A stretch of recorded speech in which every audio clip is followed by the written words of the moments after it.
ধোঁকা দেওয়ার জায়গা কোথাও থাকবে না। নীলাদ্রি দা কি বলবেন? আজ মমতা বন্দ্যোপাধ্যায় যে মন্তব্য করেছেন সেই মন্তব্যের প্রেক্ষিতে বাংলার হিন্দুরা, বাংলার সনাতনী হিন্দুরা ভোটের লাইনে দাঁড়িয়ে মমতা বন্দ্যোপাধ্যায়কে নির্বাচিত করবেন না? কালকে মমতা বন্দ্যোপাধ্যায়ের কাছে একটা খুব ভালো সুযোগ ছিল। এই আপনি তো ওখানে ছিলেন, আমিও ছিলাম, 6.5 লাখের বেশি লোক ওখানে ছিল। এই হিন্দুদের গীতা রাজনৈতিক অনুষ্ঠান, গীতা পাঠের এই অনুষ্ঠানে তাকে আমন্ত্রণ জানানো হয়েছিল। উনি এখানে থেকে বাংলার হিন্দুদের সাথে আবার কানেক্ট করার চেষ্টা করতে পারতেন। সেই সুযোগ তিনি হারালেন। এমন সময় হারালেন যখন বাংলাদেশি অবৈধ অনুপ্রবেশকারীরা SIR এর জন্য পশ্চিমবঙ্গ ছেড়ে পালাচ্ছে, যখন মুসলমান ভোটে ফাটল ধরছে, কারণ যখন ধর্ষণ হচ্ছে, যখন চাকরি চুরি হচ্ছে, তখন হিন্দু ভাইদের পাশাপাশি মুসলমানদেরও পেটে লাথি পড়ছে। দাদা কি বলবেন? বাংলায় হিন্দুরা সুরক্ষিত? সুরক্ষা রয়েছে? না, কোনো সুরক্ষা নেই। মুর্শিদাবাদের ঘটনায় যেভাবে হরগোবিন্দ দাস, চন্দন দাসকে খুন করা হয়েছিল, আপনি কি বলবেন? মমতা বন্দ্যোপাধ্যায় হিন্দু সুরক্ষার জন্য কিছু করছেন? উল্টো বহরমপুরে গিয়ে উস্কে দিয়েছে। দেখুন, মানুষ বলছে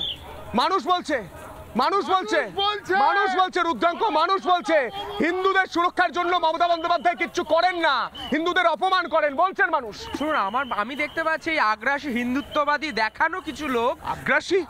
ইনি আগ্রাসী হিন্দু? দেখুন, হাতে ফুল নিয়ে দাঁড়িয়ে আছে, ওনাকে আপনি বলছেন আগ্রাসী হিন্দু? উনি বাংলার মানুষ, বাঙালি হিন্দু, ওনাদের কোনো সুরক্ষা নেই। ওনারা এই কথাটা বলবেন না? দাদা বলবেন না? আপনি নিশ্চয়ই বলবেন। দেখছেন আপনার কপালে শুভেন্দু লেখা নেই, আপনি ভালো করে বুঝুন, তারপর কথাটা বলুন।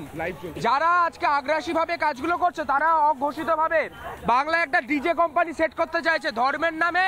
এখানে বাঙালিকে নাচানোর চেষ্টা হচ্ছে, কিন্তু বাঙালি বোঝে মমতা বন্দ্যোপাধ্যায় সব ধর্মকে সাথে নিয়ে চলার চেষ্টা করছে।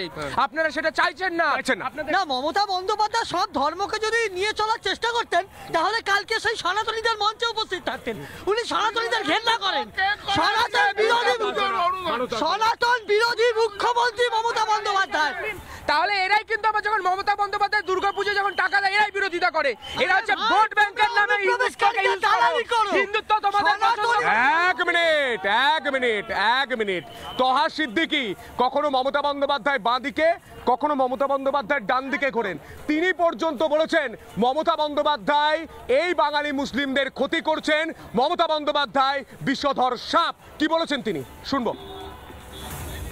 বাংলার মানুষ আজকে বলতে আরম্ভ করে দিয়েছে, শুরু করে দিয়েছে যে উনি সেই যেমন সাপ হয়ে কামড়ায় আর রুজা হয়ে ঝাড়ে, সেই ধরনের উনি ব্যাপারটা বাংলার মুসলমানদের সঙ্গে করছে বলে এটা মানুষের মন্তব্য।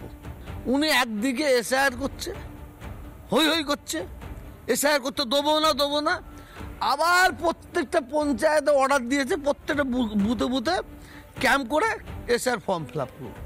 এটা কি হচ্ছে? উনি বলেছে ওয়াকফ সম্পত্তি সম্পর্কে আপনাদের কোনো চিন্তা করতে হবে না, এটা বলেছিলেন। তা আমরা স্তব্ধ হয়ে গেলাম। তারপরে উনি হঠাৎ ওয়াকফ সম্পত্তি পোর্টাল জমা করতে বললেন। সেটা বললেন কত? যে তারিখে শেষ হবে তার 1 সপ্তাহ আগে। এই মুসলমান ওয়াকফ সম্পত্তি যদি বাঁচাতে না পারে পুরোটাই মুড ঘোরাবে।